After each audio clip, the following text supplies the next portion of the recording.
목소리 잘 들리시나요?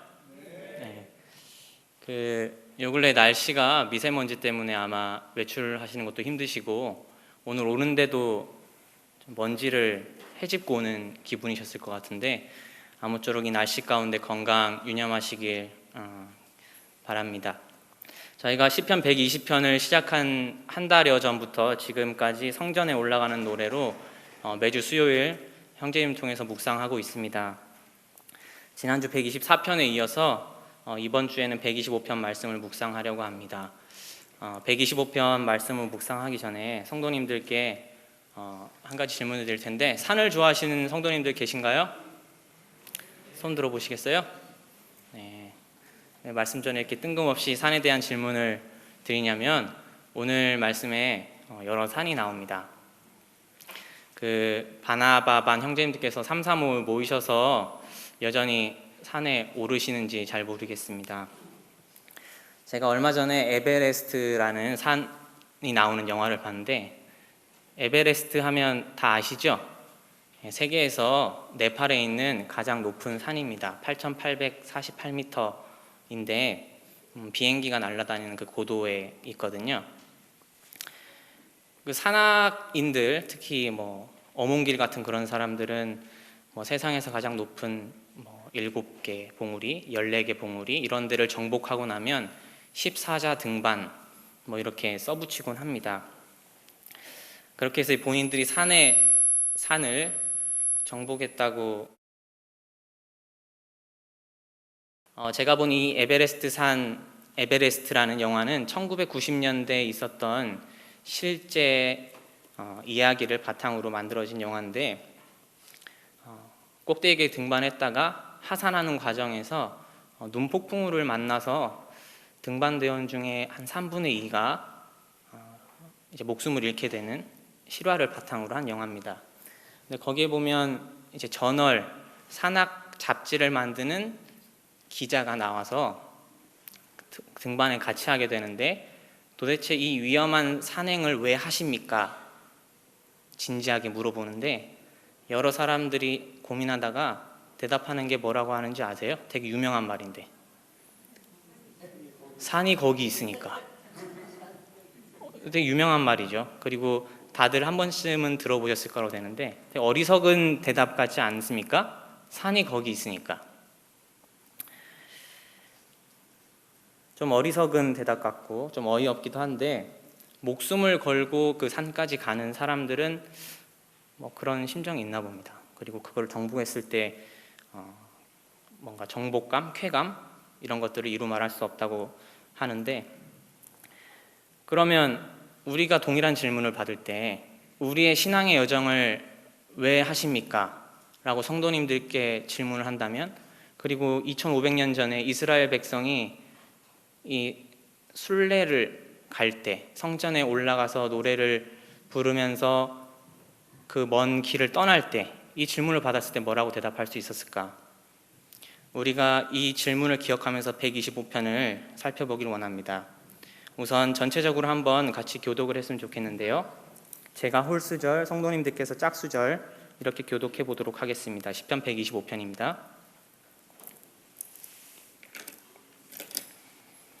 제가 먼저 읽겠습니다. 1절.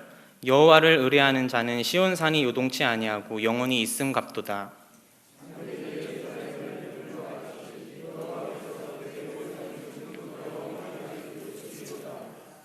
악인의 권세가 의인의 업에 미치지 못하리니 이는 의인으로 죄악에 손을 대지 않게 함이로다.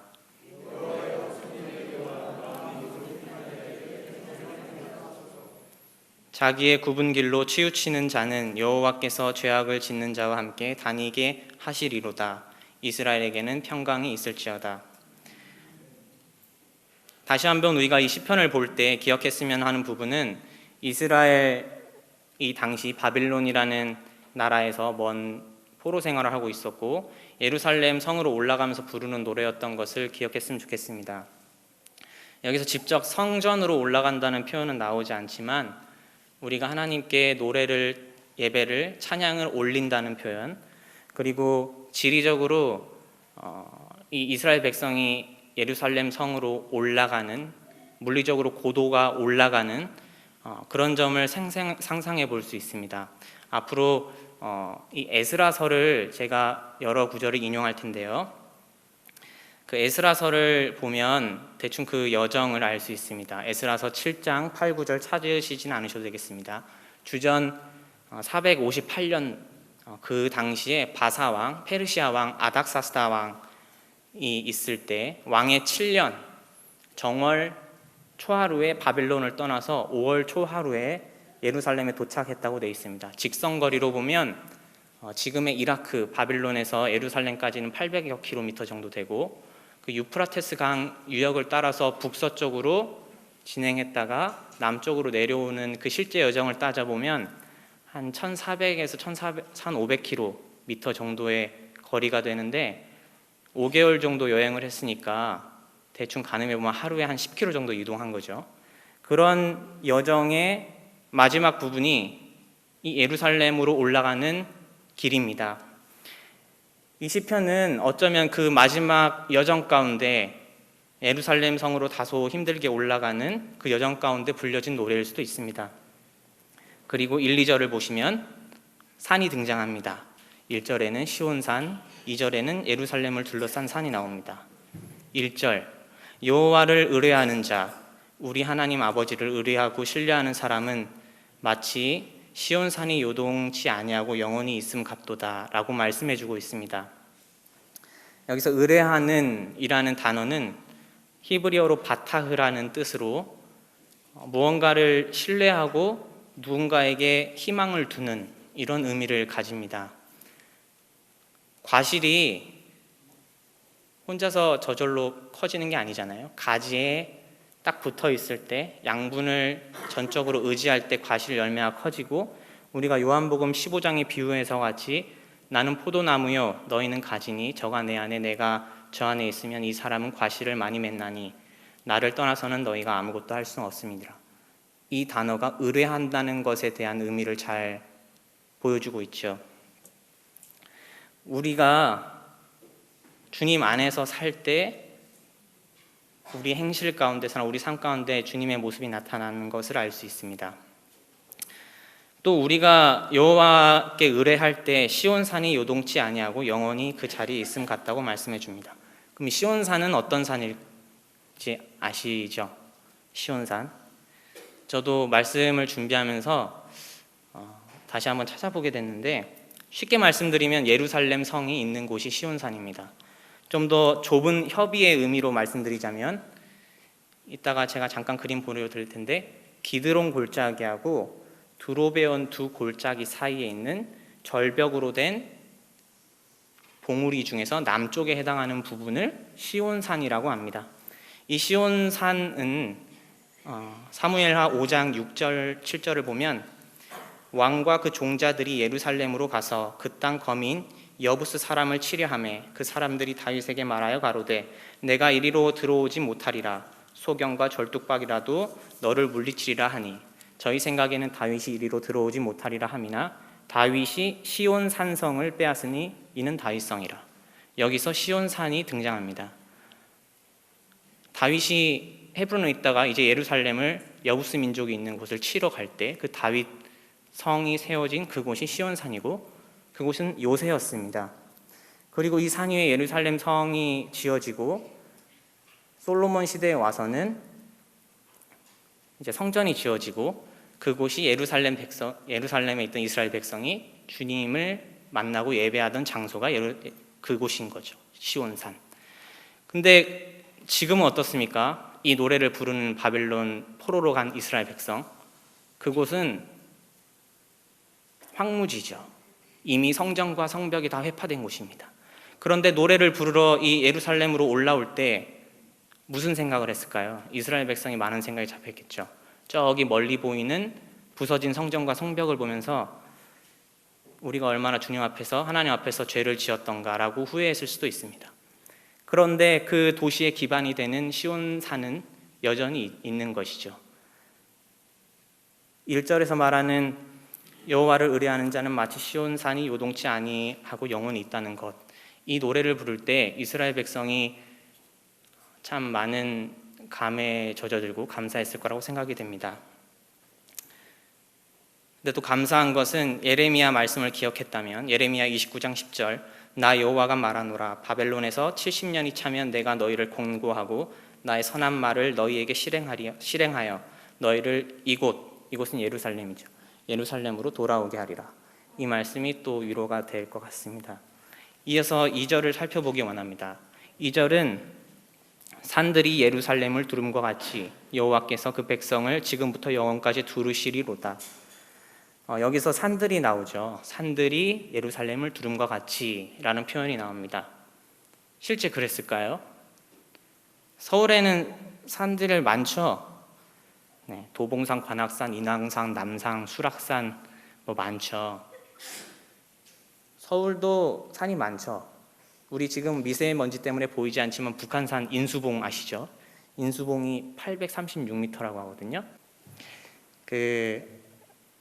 이스라엘 민족이 설명드리면 바벨론에서 예루살렘 성으로 가는 길을 보면 아까 유프라테스 강을 따라서 올라갔다 내려오는 길로 볼 수 있는데 결국에는 이제 어떤 여리고 지방을 통해서 올라가는 그런 경로를 따랐을 거라고 생각이 됩니다.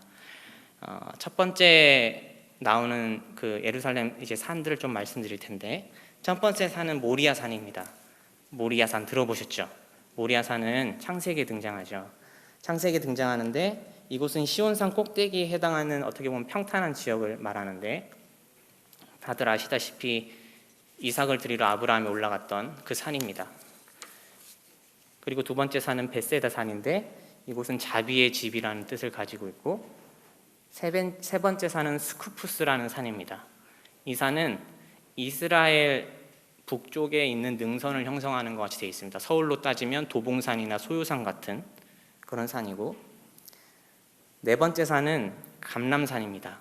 우리 주님께서 기도하셨던 감람산, 올리브산 여러 가지 뜻 중에 아름다움과 신선함을 가져다 준다 이런 뜻이 있다고 합니다. 다섯 번째 산은 오펠산입니다. 이것은 지켜준다 이런 뜻을 가지고 있고 여섯 번째 산은 시온산입니다. 아까 말씀드린 시온산, 요새죠. 마지막으로 갈보리산입니다.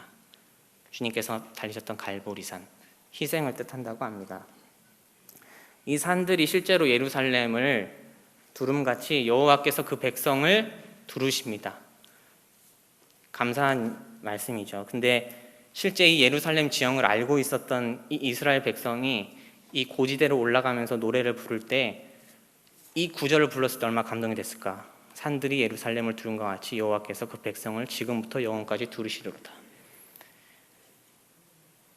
또 먼 곳에 예를 들면 가다가 저기 모리아산이 보였을 때 모리아산 여호와께서 친히 이삭을 대신해서 수양을 준비하시고 여호와 이레라고 하셨던 그런 것들을 떠올리지 않았을까요? 그런데 이 말씀드린 산들은 무슨 에베레스트산, 알프스산 이런 큰 산들이 아닙니다. 높이가 800여 미터 정도고 실제 예루살렘 자체가 고지대에 있기 때문에 거기서 바라봤던 산들의 높이는 고작 한 100여 미터 정도밖에 안 되거든요. 우리 세상 사람들이 볼 때는 우리 주님께서 우리를 보호해 주시고 이렇게 둘러서 우리를 지켜주실 때 유력한 사람을 통해서나 재력을 통해서나 명예를 통해서나 이런 것으로 우리를 두르시지 않는다는 거죠. 전 그렇게 교훈을 받았습니다.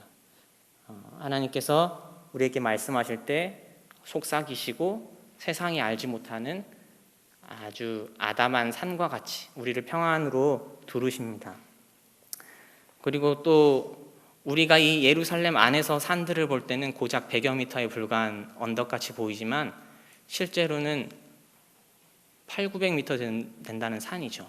우리가 이 주님 안에서 우리를 둘러싸시는 우리 주님을 볼 때 때로는 작은 언덕같이 보이지만 밖에서 볼 때는 정말 어마어마한 산으로 우리를 두르신다는 그런 묵상도 해보았습니다.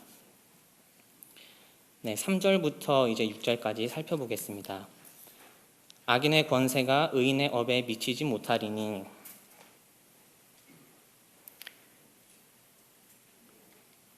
어찌 보면 이 구절은 1, 2절 표현된 하나님께서 우리를 두르시기 때문에 나타난 결과일 수도 있습니다. 악인의 권세가 의인의 업에 미치지 못하리니, 여기서 의인의 업이라고 했을 때 의인의 업이라고 표현되어 있지만 좀 더 성도님들께서 친숙하게 와닿는 의미로는 어떤 의인의 땅, 하나님께서 의인에게 주신 그 분깃, 그런 부분에 미치지 못한다는 표현으로 이해하시면 더 와닿으실 것 같습니다. 어찌 보면 이 성전으로 올라가는 노래를 부르는 이 시대 상황과 좀 모순이 되는 듯한 표현일 수도 있잖아요. 지금은 포로로 가 있는데, 하지만 우리 에스라서를 통해서 또 느헤미야서를 통해서 어떻게 하나님께서 이런 부분을 우리 이스라엘 백성 가운데 나타내셨는지 한번 살펴봤으면 좋겠습니다. 찾지 않으셔도 됩니다. 그 에스라서와 느헤미야서를 잘 보게 되면 성전과 성벽을 각각 건축함에 있어서 많은 여러 대적들이 와서 회방한다는 것을 익히 잘 알고 계실 텐데요. 성전을 재건할 때 에스라서 4장 2, 3절을 보면 사마리아 사람들이 자신들도 이 귀한 일에 참여하고자 합니다. 그런 말씀이 나오는데, 에스라서 제가 읽어보면 스룹바벨과 족장들에게 나와 이르되 우리로 너희와 함께 건축하게 하라.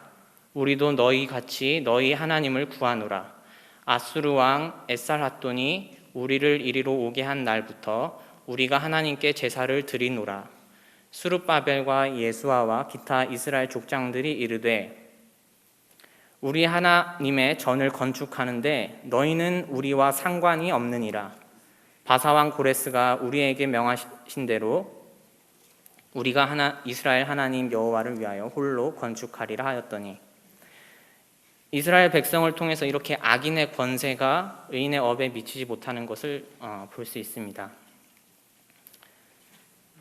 우리는 어떤가요?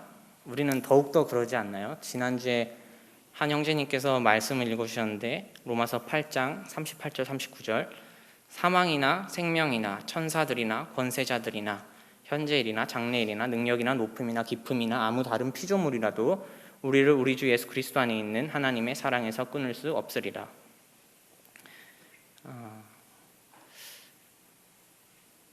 악인의 권세가 어떤 우리의 이 하나님께서 두르시는 이 영역 안에 들어와서 거할 수 없습니다.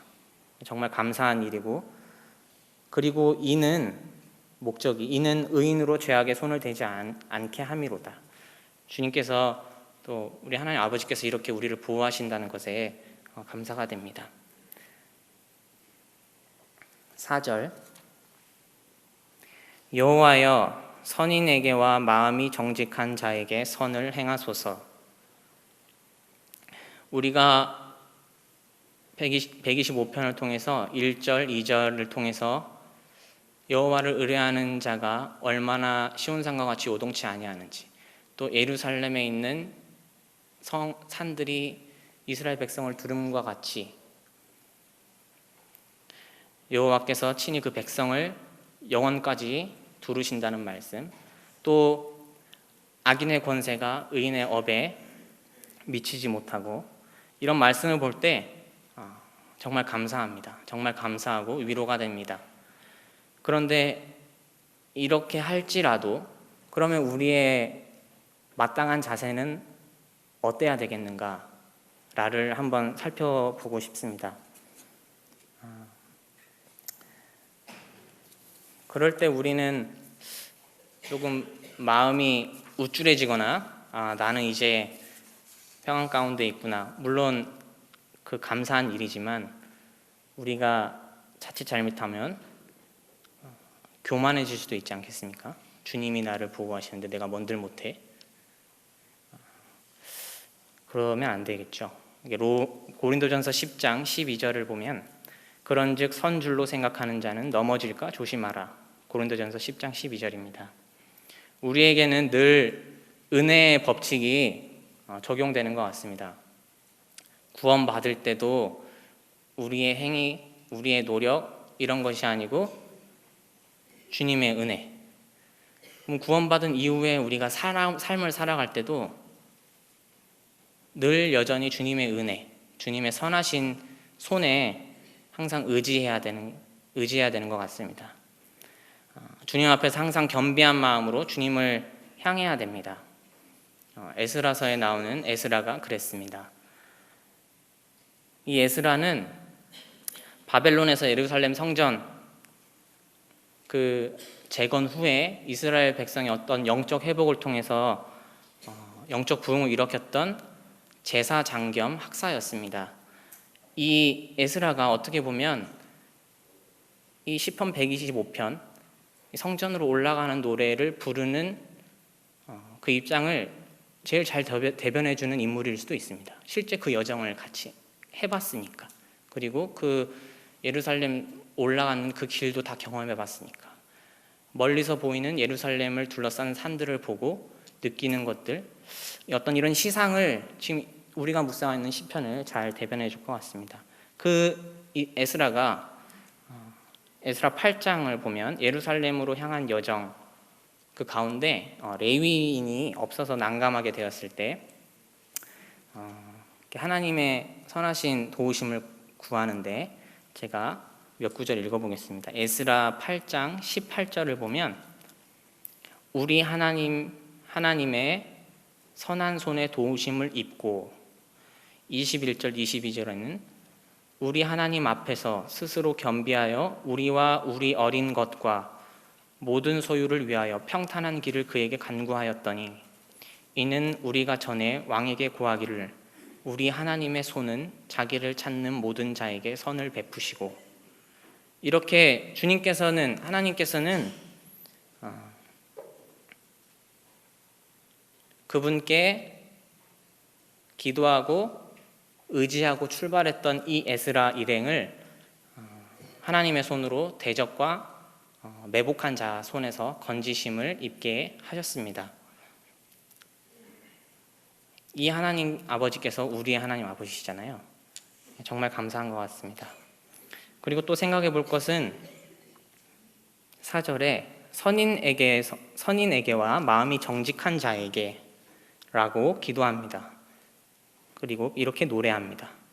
우리가 이 에스라와 같이 뭔가 간구를 하고 기도를 할 때 정말 우리가 선한 동기와 하나님 앞에서 정직한 마음으로 기도하는지, 또 우리가 그런 선한 동기로 주님의 도우심을 구하는지를 살펴보길 바랍니다. 마지막으로 5절을 보겠습니다. 자기의 굽은 길로 치우치는 자를 여호와께서 죄악을 짓는 자와 함께 다니게 하시리로다. 이스라엘에게는 평강이 있을지어다. 자기의 굽은 길로 치우치는 자, 어떻게 보면 이 125편 바벨론에서 예루살렘 성으로 올라가는 이 순례의 길에서 치우쳐서 자기 길로 갔던 사람일 수도 있겠습니다. 회개치 않고 악의의 길로 어떻게 보면 의지적으로 빠진 사람. 대표적인 인물로는 저희 주일학교 시간에 나눴던 인물인데 가룟 유다 대표적이지 않습니까? 주님께서는 회개할 수 있는 기회를 여러 번 주셨습니다. 자신의 행동을 되돌아볼 수 있고, 그 열린 귀에 자신의 행동을 돌아볼 수 있는 말씀들을 여러 번 하셨지만 돌이키지 않았습니다. 돌이키지 않았을 때 마치 바로가 하나님께서 그 강팍한 마음을 내버려 두셨던 것 같이, 그렇게 됐을 때 이 사람의 결과는 어떻습니까? 멸망의 길이고 처참하지 않습니까? 혹여 우리 믿는 성도들도 어떤 성령께서 말씀하시고 주위의 권면의 말씀이나 말씀 가운데 주님께서 우리에게 분명히 말씀해 주시는데 우리가 듣지 못하고 어리석은 우를 범하는 경우가 있지 않나, 제 자신을 돌아보게 됐습니다. 주의 종으로 고범죄를 짓지 말게 하사 그 죄가 나를 주장치 못하게 하소서. 내가 정직하여 큰 죄과에서 벗어나겠나이다. 이런 고백을 하면 좋겠습니다. 이제 말씀을 정리해 볼까 합니다. 우리가 여호와께 의뢰할 때 우리가 요동치 않는 시온 산 같다고 하시고, 하나님은 우리를 영원히 산들이 예루살렘을 두르시는 것 같이 우리를 두르신다고 하셨습니다. 또 그렇기에 악인이 우리에게 관여할 것이 없고 상관할 것이 없고, 그들에게는 하나님께서 주실 분깃도 없습니다. 그래도 우리는 늘 겸손한 마음으로 아버지 하나님의 도움의 손길을, 또 선한 도우심의 손을 구해야 된다는 것을 봤습니다. 또 혹여 우리가 어떤 그릿된 길로 빠졌을 때 우리가 주님 앞에서 회개하는 심령으로 나와야 될 어떤 그런 부분을 돌아봤습니다. 제가 말씀 서두에 그 에베레스트 영화의 질문을 드렸죠. 산에 왜 오르냐? 산이 거기 있으니까 간다는 산악인들의 말을 제가 들려드렸습니다. 2500년 전에 실제 이스라엘 백성이 이 시편 125편을 부르면서 예루살렘으로 향했고 그들이 느꼈던 것들, 그리고 그 예루살렘에 가까이 왔을 때 이 시편 125편을 부르면서 그 찬송의 노래를 올려 들었던 것 같이, 어떻게 보면 우리의 여정도 비슷하다고 생각이 됩니다. 우리는 이 예루살렘으로 성지 순례를 갔다 오신 분도 있죠. 근데 우리가 정말 가야 될 본향, 새 하늘과 새 땅과 거룩한 성 예루살렘, 그 계시록 21장에 나오는, 우리가 그쪽으로 여행을 하고 그곳으로 여행을 하는 순례의 길에 우리가 모두 있지 않습니까? 근데 우리에게 누군가 와서 당신은 왜 그 여정을 하십니까? 라고 물어봤을 때 산이 거기 있다고 했잖아요. 말씀을 보니까 골로새서 3장 1절에 그러므로 너희가 그리스도와 함께 다시 살리심을 받았으면 위의 것을 찾으라. 거기는 그리스도께서 하나님 우편에 앉아 계시느니라. 우리는 주님이 거기 있으니까 라고 대답할 수 있지 않을까 생각했습니다. 말씀을 들어주셔서 감사합니다.